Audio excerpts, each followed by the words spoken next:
Ceylon President Cyril Ramaphosa, he has faced a tumultuous term over the past few years with the coronavirus pandemic, the peak of unemployment, social security risk in the form of a civil unrest, a corrupt government and an unstable economy.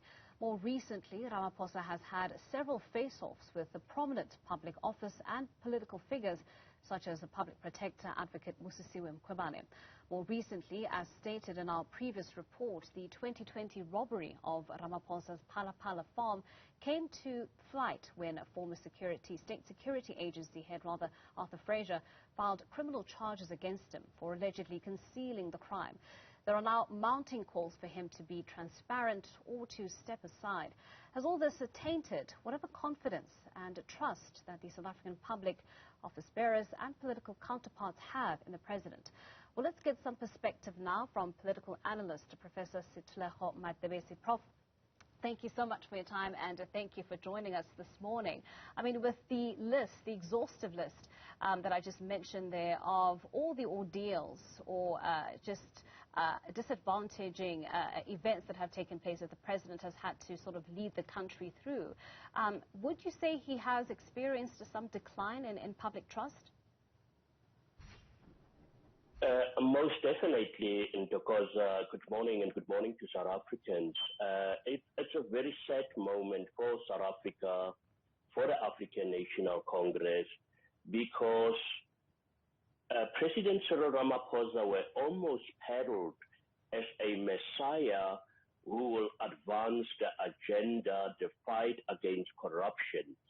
And the whole issue of trust does not necessarily mean you need to do something. It's perception that people have about an individual. It is perception that individuals or citizens have about a representative institution. You've got an ANC, you've got a presidency involved here, and you've got an individual, a leader, the president. So definitely, all the issues that you've just mentioned here, one way or the other will definitely lead to a decline in trust, not if that has not already happened, that people are now seeing President Cyril Ramaphosa in a different light, because the current farm gate, for me, perhaps is just the start of what the so-called, other faction within the African National Congress have against the president. And for me, it's not about the political battles. It's the fact that it has been confirmed this has happened. And the question is, what else do we not know about the clandestine acts of our current president? You ask a very important question. What else don't we know about our president? The interesting thing, though, Professor, is that Ramaphosa, stepped into office at the beginning of his tenure as the president who would root out corruption, a champion of public institutions.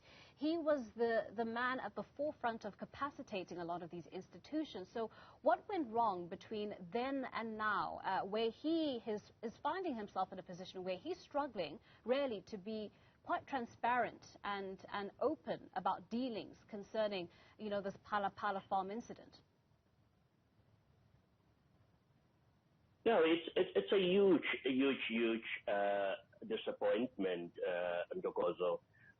We thought that at least the president would have by now learned a lesson. We've heard about the money from Bosasa and all that. And by the way, your public figures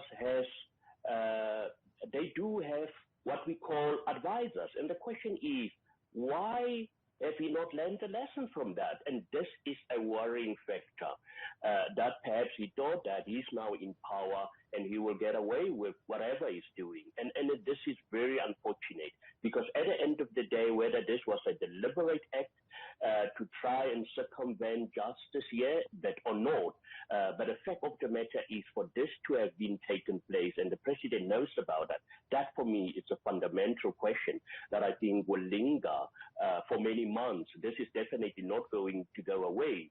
And I strongly believe that it will have huge implications going forward for the president and those who leads his campaign to have a second term within the African National Congress. Yeah.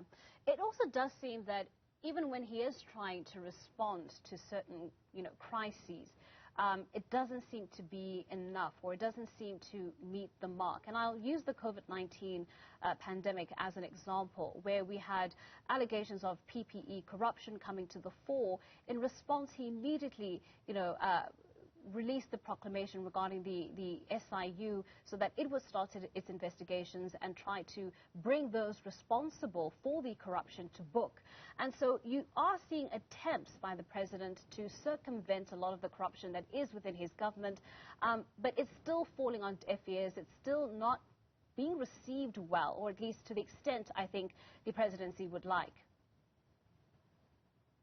Yes, most definitely. I mean, there's also been questions with the haste that he's acted, even if it's within his right to suspend the current public protector. But yet when he got a report from a credible institution, the special, the SIU, he took time to act on that report.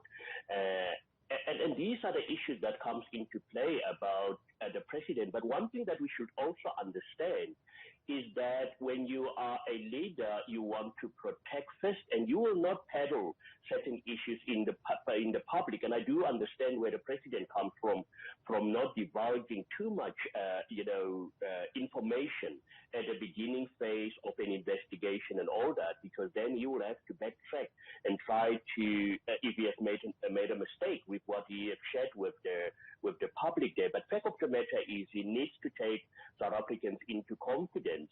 And this whole issue, and it's not about the farm gate, there have been several issues. And as I don't want to go labor on the point, but for me, it is all about being transparent and accountable. And by that, you need to act it out. Unfortunately, people are not going to hold, respect whatever the president is going to say going forward, because it seems as if he says something but then acts different. Yeah, that duplicitous nature is something that has certainly been called out by our opposition party members. Something else, though, Professor, is the notion that, Ramaphosa walked into his office, walked into this position as state president, something that came with a poisoned chalice. There were a lot of pre-existing issues such as corruption that he was walking in having to deal with, issues such as, rampant GBV in this country, but also the unemployment crisis that we have in this country. One would refer to that as a poisoned chalice that Ramaphosa inherited as he walked into office. So how does one deal with something like that and still retain the public's confidence, even though the battle against a crisis as huge as unemployment is something that's likely to take years to get a country out of? Togoja and South Africans, without a doubt, corruption is still going on. Rampant corruption in our municipalities is the order of the day, and it's very difficult. Many commentators, myself included, we predicted that President Cyril Ramaphosa is going to take over an ANC and government which is so entrenched. I mean, corruption is the factor that is affecting, the development and enhancement, progress with our economy, to such an extent that people will do anything to derail anyone who is advocating for the fight against corruption. Those things we all know, and I mean, even political science students will understand some of the tactics that politicians are using. And this is also currently at play. And that's why I completely disagree with anyone who's trying to say we need to look at the source of those who are actually laying these charges or complaints against the president. For me, the whole notion of political meddling and whatever you may term it has always been, has the act that anybody is talking about, has it taken place? And if that has been confirmed, that for me is an issue that will definitely have something to do with the trust that the citizens have in our politicians. And going forward, as I've indicated, this is definitely not the only allegation that will be labeled against the president. Going forward, we've even predicted, and we still predict, we may just see other issues being labeled against the president. And it will all depend how he is going to navigate around this. But fact of the matter for South Africans, I strongly believe that the president has done a lot in terms of, if you have to compare it with other presidents, in terms of the fight against corruption. But what is affecting his president, what is affecting his tenure, is that he himself has certain issues that he has to deal with, and some of them are scary. We are, of course, heading into the ANC's elective conference in December. Ramaphosa is seeking a second term. How do you predict this, especially this recent Farmgate scandal, is likely to affect his contestation? We have already seen how it's turning into a battleground for those internal factions of the ANC. Well, I'm just going to make a very brief example about our so-called service delivery protest, which we academics call community protest. Today, people will protest against or vote for the African National Congress. Tomorrow, they will protest against the very same African National Congress.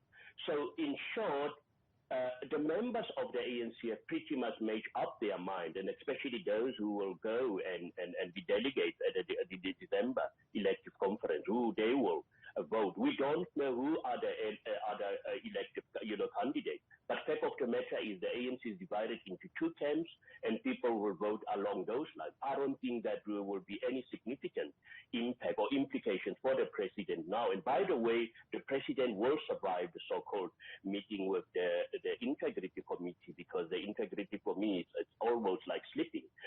People are deciding to go and avail themselves, and then we will have a public, an announcement that the president has been cleared, and so it will go on. But for me, maybe some South Africans somewhere might have just made a decision to say, I no longer have any confidence in the president, and may just have decided otherwise when it comes to the 2024 elections. But I don't think this will have a major impact on the president himself.